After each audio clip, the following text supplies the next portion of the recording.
창세기 41장 50절로 52절 같이 합독합니다. 흉년이 들기 전에 요셉에게 두 아들이 나되 곧 온의 제사장 보디베라의 딸 아스낫이 그에게서 낳은지라. 요셉이 그의 장남의 이름을 므낫세라 하였으니 하나님이 내게 내 모든 고난과 내 아버지의 온 집 일을 잊어버리게 하셨다 하며, 차남의 이름을 에브라임이라 하였으니 하나님이 나를 내가 수고한 땅에서 번성하게 하셨다 함이었더라. 아멘. 오늘은 창세기 41장으로 므낫세와 에브라임이라는 제목으로 같이 은혜를 나누겠습니다. 요셉이 감옥에 있은 지 만 2년에 애굽왕 바로가 잠을 자다가 꿈을 꾸었습니다. 잠을 자다가 꿈을 꾸었는데 아름답고 살찐 7 암소가 나일강가에서 풀을 뜯어먹고 있는 꿈이었습니다. 그런데 잠시 후에 파리하고 흉측하게 생긴 7 암소가 나타나서 그 앞에 아름답고 살찐 7 암소를 잡아먹는 꿈이었습니다. 하도 꿈이 이상해서 바로가 잠을 자다가 깼어요. 그리고 다시 또 잠이 들었습니다. 근데 이번에는 한 줄기에서 무성하고 충실한 7 이삭이 나오는데 잠시 후에 가늘고 동풍에 말라 비틀어진 그 이삭이 나와서 앞에 무성하고 충실한 이삭을 삼키는 꿈이었습니다. 바로는 이게 뭐지? 도대체 해석이 안 되는 거예요. 이 꿈이 너무도 희한하고 참 그래서 답답해서 나라에 있는 모든 점술가들, 지혜자들, 현인들 다 불러 모았습니다. 근데 그 꿈을 해석해 주는 사람이 없어요. 누구도 그 꿈을 해몽을 못합니다. 그때 옆에 있던 술 관원장이 그제서야 요셉을 생각했습니다. 그래서 왕에게 제가 제 수치를, 제 잘못을 고합니다 하면서 왕에게 수년 전에 왕께서 우리에게 노하셔갖고 떡 굽는 관원장과 저를 감옥에 가둔 일이 있습니다. 그때 우리가 한날에 같은 꿈을 꿨는데 다 징조가 있는 꿈이었습니다. 그것을 히브리 소년이, 그 감옥에 있던 히브리 소년이 그 꿈을 해몽해 줬는데 그 해몽한 대로 떡 굽는 관원장은 나무에 달렸고 저는 전직을 회복해서 복직했습니다 라고 사실을 얘기했습니다. 그러자 바로가 당장 그 히브리 소년을 내 앞으로 데리고 오라고 했습니다. 그래서 요셉은 감옥에서 나와서 바로 앞에 섰습니다. 바로가 내가 어떤 꿈이든지 들으면은 다 그것을 해몽하는 사람이냐고 그런 말을 했습니다. 그래서 요셉이 왕이시여, 저에게는 그런 능력이 없습니다. 저는 그런 능력이 없고요. 왕이 기뻐하실 그 해몽은 하나님께서 해주실 것입니다 라고 했습니다. 그러면서 요셉이 바로에게 꿈 해몽을 해주었습니다. 왕이 꾼 꿈은 한 가지입니다. 그러니까 하나님이 장차 하실 일을 왕에게 미리 보여주신 것입니다. 앞에 아름답고 살찐 7 암소, 그것은 7 해를 얘기합니다. 그리고 또 뒤에 무성하고 충실한 7 이삭도 7년입니다. 그것은 앞으로 애굽에 닥칠 7년 풍년을 이야기하고 있습니다. 그리고 뒤에 나온 파리하고 흉측한 그 7 암소와 한 줄기 동풍에 말라 비틀어진 7 이삭도 다 같은 7 흉년을 이야기합니다. 그러므로 왕이시여, 앞으로 애굽에 7년 풍년이 닥칠 것인데 왕께서는 이제 각 성읍에, 애굽 전역에 있는 각 성에 창고를 크게 져서 풍년 동안 곡식을 저장했다가 그 흉년을 대비해야 됩니다. 그렇지 않고는 애굽이 멸망할 수밖에 없다고 그런 이야기를 해주었습니다. 그 요셉의 꿈 해몽을 듣고 바로 왕과 신하들은 감탄을 했습니다. 아니 어떻게 이렇게 이런 사람이 다 있냐고. 그러면서 그 일을 감당할 사람은 그러면 너밖에 더 누가 있겠냐고. 너야말로 그 일을 감당할 참으로 지혜로운 사람이라고. 그러면서 애굽의 총리로 요셉을 세웠습니다. 감옥에 있은 지 2년 만에 하루아침에 애굽의 총리가 됐습니다. 그래서 바로가 바로의 인장 반지를 빼서 요셉의 손가락에 끼워주고 또 버금수레, 가장 좋은 수레를 타고 백성 앞에서 행하게 했습니다. 그래서 요셉은 애굽 전역을 통치할 그 권세를 누리게 되었습니다. 그래가지고 그 애굽 전역을 돌아다니면서 7년 풍년 동안 각 성에 창고를 크게 짓게 하고 거기에 곡식들을 비축하게 했습니다. 그리고 아니게 다르게 그 7해 흉년이 찾아왔습니다. 그러자 애굽에는 흉년이 찾아왔지만 걱정이 없었습니다. 그 저장한 곡식으로 그것을 풀어서 백성들에게 나누어 줬고, 오히려 주변 나라들도 애굽에 와서 그 곡식을 사는 형편이었습니다. 요셉은 단순한 총리가 아니었습니다. 하나님께서 세상을 구원할 도구로 이렇게 사용하셨습니다. 이처럼 요셉은 그 일생을 보면은 우여곡절을 겪지만 하나님께서 함께 하심으로 형통한 사람이었습니다. 애굽의 노예로 팔려간 지 13년 만에 애굽의 총리가 되었습니다. 그리고 애굽의 총리가 되어서 흉년이 들기 전에 요셉이 두 아들을 낳았습니다. 그 아들의 이름이 오늘 설교 제목인 므낫세와 에브라임입니다. 므낫세와 에브라임. 그러니까 요셉이 고난과 환난을 통과하고 마침내 애굽의 총리가 되어서 형통에서 낳은 형통의 열매라고 할 수 있습니다. 그 요셉이 그 어떤 고난과 환난을 통과한지 우리 그동안 살펴봐서 알잖아요. 근데 그 모든 것을 지나서 낳은 형통의 요셉의 열매, 그것이 므낫세와 에브라임입니다. 지난주에 산에 그 밤을 주우러 갔습니다. 근데 떨어진 밤톨들이 반짝반짝 빛나는 것이 왜 이렇게 예쁘고 아름답고 좋던지요.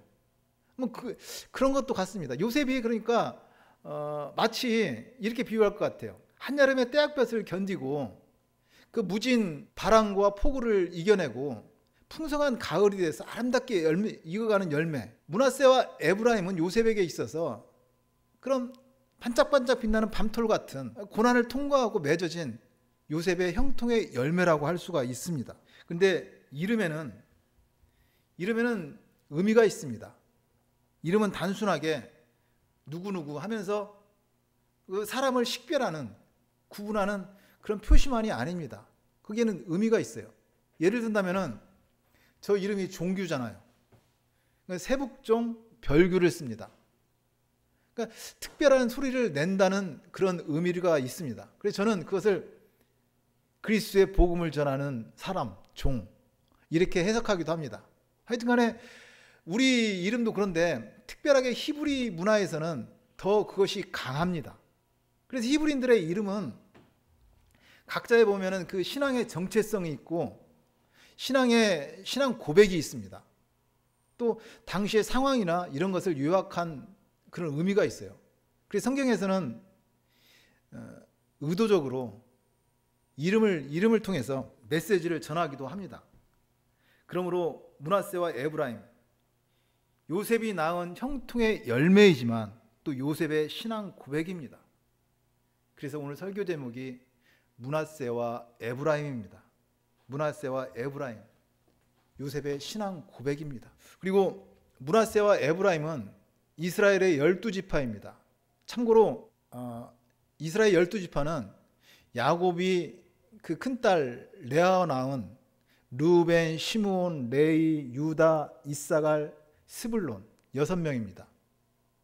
그리고 동생 라헬이 자기가 출산하지 못함을 알고 자기 시녀 비라를 주어서 낳은 게 단과 납달리입니다.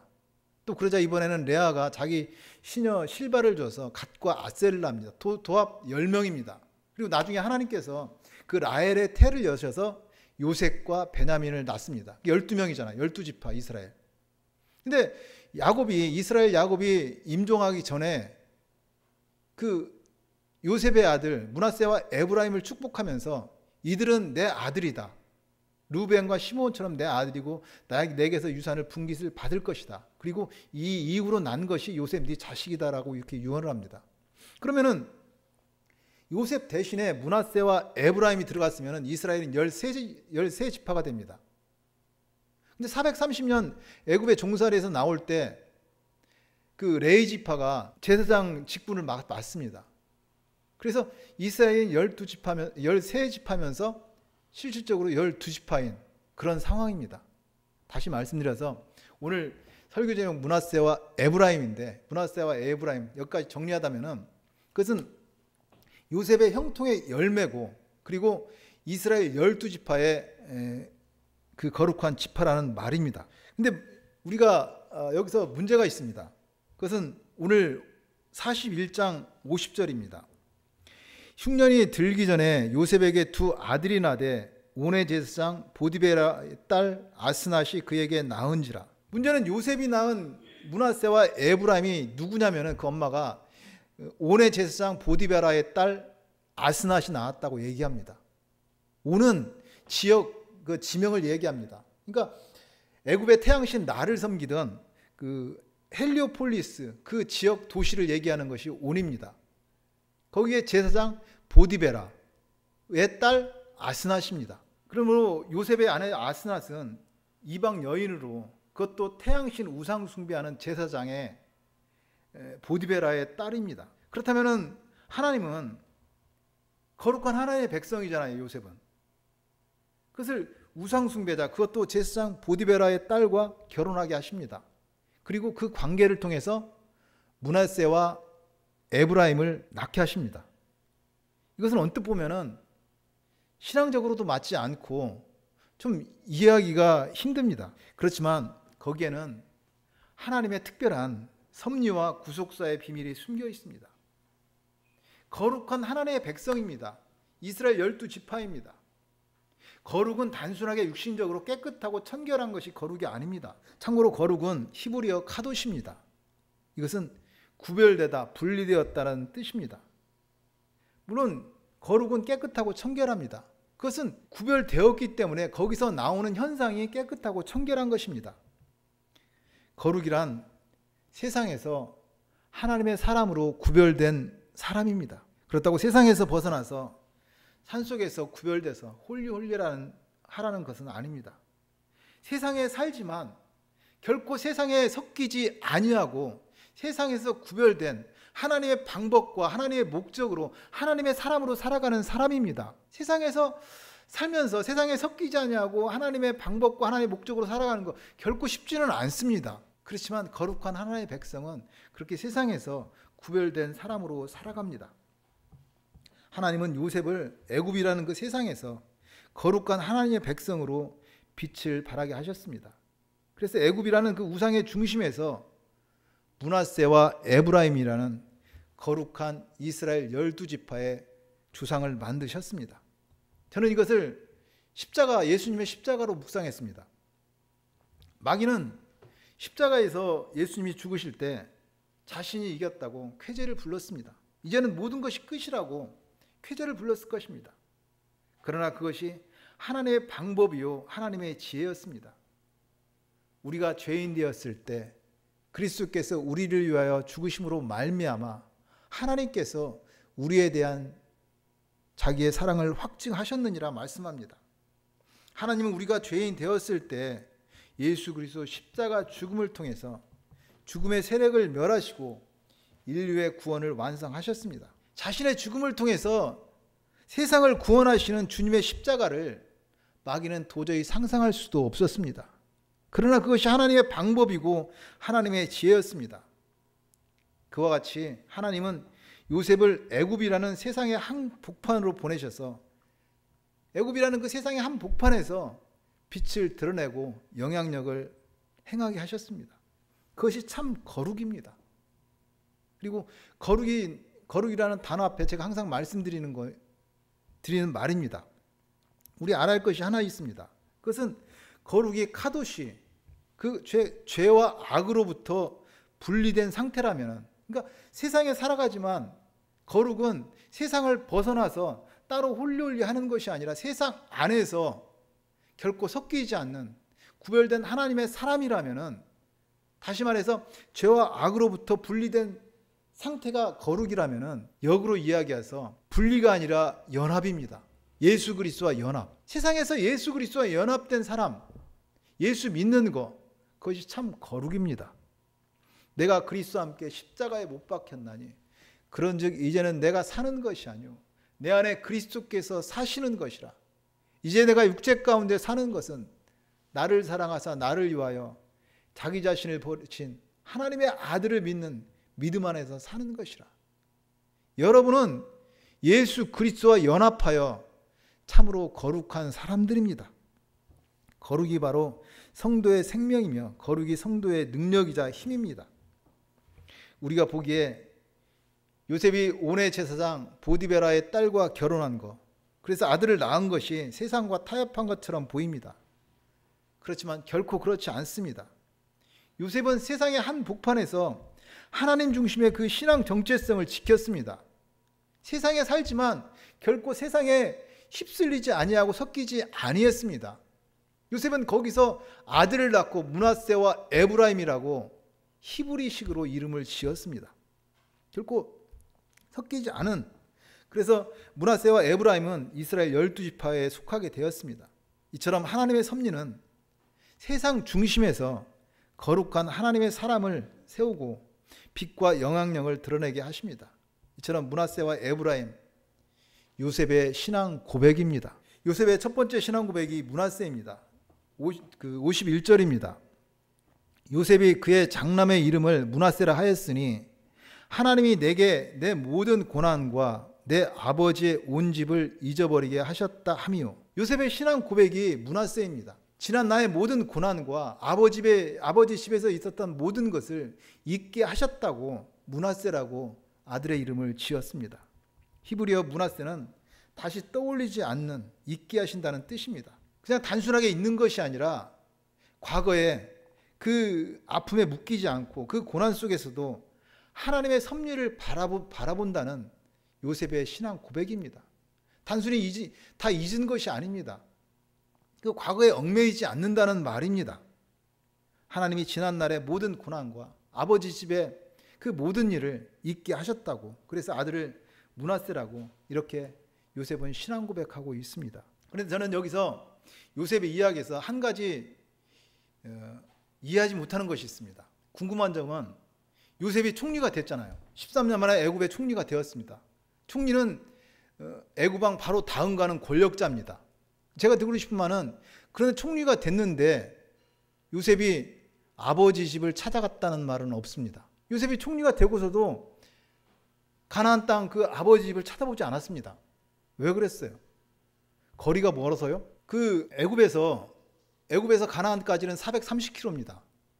그러니까 빠르면 일주일 아니면 열흘 거리입니다. 근데 요셉은 나중에 총리가 되어서도, 총리가 되었으면 뭐든지 할 수 있잖아요.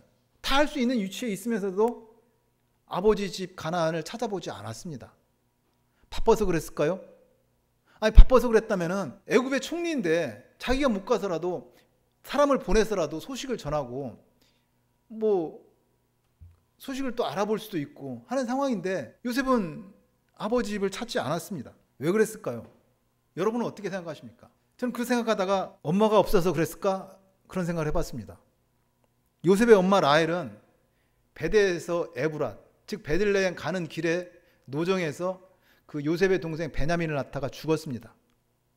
그러니까 엄마가 없잖아요. 고향에 엄마가 없으니까 요셉이 가나안 땅을 안 가봤다? 그건 아닌 것 같아요. 요셉이 마마보이도 아니고 요셉의 성품상 엄마가 없어서 가나안 땅을 안 갔다는 것은 좀 말이 안 되는 것 같고요. 그럼 또 형들이 무서워서 안 갔다고 생각할 수도 있습니다. 자기를 구덩이에 던져버리고 이스마엘 대상의 노예로 팔아버린 형들, 자기를 죽인 거나 마찬가지입니다. 그 형들이 있는 고향 무섭고 두려웠습니다. 가기 싫었습니다. 쳐다보기도 싫었어요. 그럴 수 있겠다 생각이 들긴 하지만 좀 그것도 아닌 것 같아요. 또 생각해 볼 것은 요셉의 성품, 사랑이라고 할 수 있습니다. 만약에 요셉이 아버지 집을 찾아가서 그 모든 것이 사실로 다 드러난다면은 형들은 아버지한테 어떤 책망을 받을 거예요. 어떤 책망이 아니라 어떤 벌을 받을지도 모르잖아요. 형들만 문제가 아니에요. 그것을 알게 된 아버지 마음은 어떨까요? 형제들 간에 그런 일이 있었다는 것을 안 부모의 입장에서 아버지 야곱의 마음은 갈갈이 찢어질 수 있습니다. 그래서 성품 좋은, 어떻게 보면 요셉의 사랑이죠. 그래, 다 덮고 간다. 내가 다 덮고 간다. 내가 덮으면 되지 하면서 그 요셉이 그런 마음으로, 그런 마음에 가나안의 아버지 집을 찾지 않았을까라는 생각도 해봅니다. 근데 제 생각에 정답은 오늘 요셉의 신앙 고백 므낫세에 있습니다. 요셉이 아버지 집을 찾지 않는 이유, 아들을 낳고 므낫세라고 이름을 지은 것에서 정답을 찾을 수가 있습니다.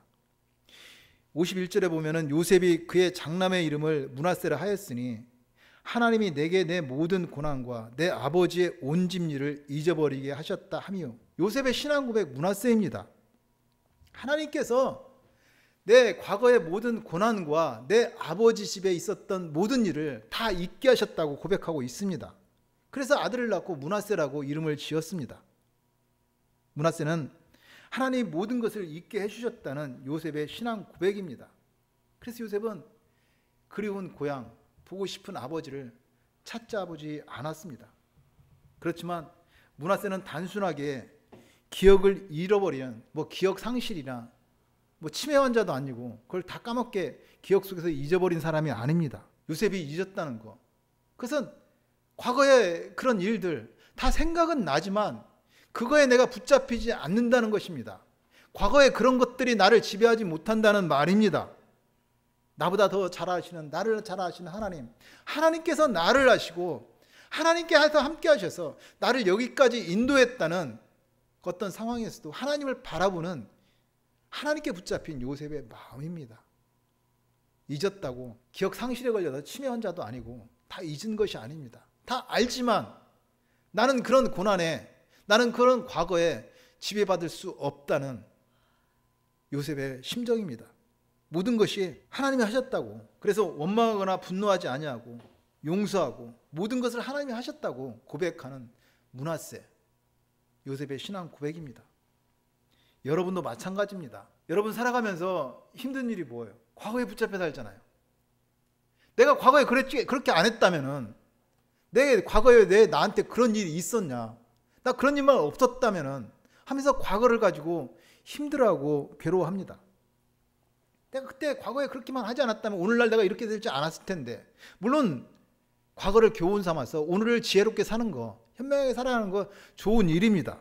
그렇지만 지난 과거에 붙잡혀서 나한테 왜 그런 일이 있었는지 후회하고 언제까지 그거에 분노하며 살 수는 없습니다. 고린도후서 5장 17절입니다. 그런즉 누구든지 그리스도 안에 있으면 새로운 피조물이라. 이전 것은 지나갔으니 보라 새 것이 되었도다. 여러분의 정체성이 누굽니까? 여러분은 예수 믿고 구원받은 하나님의 백성입니다. 과거에 어떤 고난이 있었다고요? 어떤 일이 있었다고요? 예, 큰 일이고 참 괴로운 일입니다. 그런 일이 있을 수도 있었습니다. 그렇지만 한 가지 우리가 기억해야 될 것은, 하나님께서 예수로 나를 사랑하신 일보다 더 큰 일이 있습니까? 하나님께서 나를 예수로 사랑하셨어요. 그보다 큰 일이 있냐고요? 물론 우리가 정신병자나 치매 환자도 아니고 과거를 완전히 잊고 살 수는 없습니다. 그렇지만 이전 것은 지나갔으니 보라 새 것이 되었도다. 그리스도 예수 안에서 그것에 붙잡히지 아니하고 살 수는 있습니다. 모든 것을 합력하여 선을 이루시는 하나님이십니다. 하나님께서 그 모든 것을 허락하시고 그리고 오늘 우리를 여기에 있게 하십니다. 과거에 어떤 고난이 있고 오늘 또 어떤 힘든 일이 있을지라도 하나님이 예수로 우리를 사랑하신 것보다 큰 일은 없습니다. 결코 환경에 붙잡히지 마시고 과거에 지배당하지 마시고 예수 그리스도께 붙잡혀 사시기를 소망합니다. 그래서 요셉은 아들을 낳고, 나는 그 지난 과거의 모든 고난과 아버지 집에 있었던 그런 모든 일들 다 잊었다고, 그런 것들이 결코 나를 지배할 수 없다고, 나는 하나님의 백성이라고 고백하고 있습니다. 그 요셉의 신앙 고백이 므낫세입니다. 한마디로 모난돌이 구르고 굴어서 반질반질하게 된 그런 상태입니다. 여러분 신앙도 이렇게 므낫세를 고백하는 신앙의 실력이 있기를 소망합니다. 이 요셉의 두 번째 신앙 고백이 에브라임입니다. 오늘 52절입니다. 차남의 이름을 에브라임이라 하였으니 하나님이 나를 내가 수고한 땅에서 번성하게 하셨다 함이었더라. 에브라임은 하나님이 번성하게 하셨다는 그런 말입니다. 요셉은 노예로 팔려간 애굽에서 열매를 맺었습니다. 고난의 땅에서 열매를 맺었습니다. 눈물의 땅에서 요셉이 열매를 맺었습니다. 환경이 변한 것이 아니라 하나님께서 함께 하셨기 때문에 그 열매를 맺었습니다. 그래서 요셉은 내가 번성했다고 말하지 않고 에브라임, 즉 하나님께서 나를 번성케 하셨다고 고백합니다. 하나님께서 나를 번성하게 하셨다고 하나님을 감사하고 찬양하고 영광 돌리고 있습니다. 하나님이 번성케 하신 요셉의 축복을 창세기 49장 22절에서 우리는 찾아볼 수 있습니다. 창세기 49장 22절입니다. 요셉은 무성한 가지 곧 샘 곁에 무성한 가지라 그 가지가 담을 넘었더라. 이스라엘 야곱이 이스라엘 12지파를 축복하면서 요셉의 축복을 무성한 가지가 담을 넘었다라고 말하고 있습니다. 무성한 가지가 담을 넘었다는 거, 그 얼마나 풍성함입니까? 풍성한 요셉의 축복을 얘기하고 있습니다. 그것은 단순한 세상의 복이 아니라 하나님의 복입니다. 왜냐하면 여러분, 세상에 담을 넘을 수 있는 게 무엇입니까? 이 세상을 벗어날 수 있는 게 뭐냐고요? 아무리 많이 돈이 있다고 해도 그것이 세상을 벗어날 수 없습니다. 아무리 높은 권력이 있다고 해도 그것이 이 세상을 벗어날 수 없습니다. 이 세상에서 벗어날 수 있는 것은 아무것도 없습니다. 그런데 요셉의 복이 그 무성한 가지가 담을 넘었더라고 얘기합니다. 이 세상을 벗어서 하늘나라에 닿은 요셉의 축복입니다. 결코 세상에 조금 있고 없고 그런 복이 아니라 하늘의 복입니다. 세상에 무엇으로도 막을 수 없고 걸림이 없는, 거침이 없는 복입니다. 내 생각으로 도저히 안 돼도, 내 힘으로 어찌할 수 없어도 하나님이 하십니다. 우리가 복 있는 사람으로 살아가되 그런 하늘의 복을 받아서 살아가기를 축복합니다. 오늘은 요셉의 신앙 고백, 므낫세와 에브라임이라는 제목으로 같이 은혜를 나누었습니다. 요셉의 첫 번째 신앙 고백이 므낫세였습니다. 요셉은 하나님이 내 지난 과거의 모든 고난과 내 아버지 집의 모든 것을 잊어버리게 하셨다고 고백합니다. 여러분도 이 땅에서 그리스도 예수 안에서 그런 믿음의 신앙의 실력이 있기를 소망합니다. 독생자 예수 그리스도를 죽기까지 사랑한 그 아버지의 사랑보다 더 큰 일은 없습니다. 믿음의 주요 온전하게 하신 주님을 바라보며 우리의 십자가 사랑에 매여서 세상 것 후를 털어버리고 자유하시기를 축복합니다. 여러분은 거룩한 하나님의 백성입니다. 예수 그리스도와 연합된 참으로 거룩한 사람들입니다. 그리고 요셉의 두 번째 신앙 고백이 에브라임이었습니다. 요셉은 노예로 팔려간 애굽에서 열매를 맺었습니다. 그래서 요셉은 에브라임, 즉 하나님이 나를 번성케 하셨다고 고백합니다. 하나님이 번성케 한 요셉의 축복, 무성한 가지가 담을 넘었습니다. 세상에 무엇도 이 세상을 벗어날 것은 아무것도 없습니다. 그런데 하나님의 축복이, 그 요셉의 축복이 에브라임, 무성한 가지가 담을 넘어서 하늘에 닿았다는 얘기입니다. 여러분도 그런 하나님의 창조적인 축복의 통로가 되어서 살아가시기를 축복하고 축원드립니다.